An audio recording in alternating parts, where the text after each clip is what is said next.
Tonga up against France in Pool C. Interesting rugby history between these two teams. They've only played twice, both at Rugby World Cups, and you can see it's an even split. In 1995, France wins 38 points to 10, and famously, Tonga in 2011 got up and won 19 points to 14, but France still made it out of the pool from memory. Tonga dropped their game to Canada, so didn't manage to progress, which was a bit of an unfortunate one, but the French went all the way to the final and only lost very, very closely. But yeah, interesting game for Pool C. France are doing pretty good. They've had 2 wins. I didn't write it down, but they are second in Pool C, whereas Tonga are fourth with 2 losses. Tonga so far have not really been, like, on attack, it's not been that sharp, but I think they've been able to at least manage games relatively well. When you compare that whitewash, and I know it was only a warm-up game, but in New Zealand, they've really upped their game since then, and you feel like they're only a couple of tweaks away from actually getting it right. France have shown some really good moments and some less than impressive ones, but they're still sitting in a very good position at the moment in the pool.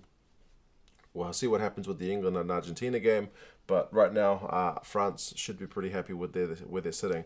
I'll put the teams in the description so you guys can have a look. There's a fair few changes for both sides. For France, a lot of changes. Medard comes in at fullback, but Thomas Ramos, he's gone. He adds to the growing injury list for France. I think right now it's Ramos, Bamba, Fofana, and Movaka.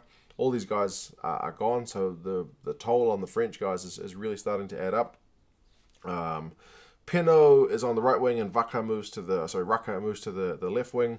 Vakatawa is in at 13, and Guitoune moves from 13 to 12. So that's still a pretty dangerous looking, midfield and outside backs combination. You got Ntamack, who moves up to 10 from the bench, and Baptiste Serin is in at 9, and he's looked good in that last game. So I think this is the third game and the third starting 9 for the French. They're really giving everyone some minutes, which I suppose that's that argument about building consistency or keeping the guys fresh, giving everyone game times to keep their match fitness. We'll see which one pays off more. Poirot is captain for this one at loosehead. He moves up from the bench. Camille is in at hooker. He's up from the bench. And Slimani is in up from the bench as well. So it's not a whole new front row. I mean, it's all the guys who played last time, but from the bench, they are now the starters.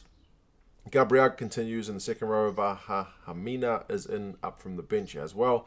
Lauret is recalled, likewise Ollivon, and Alldritt is up from the bench. So a bunch of changes in terms of, how many guys started the last game?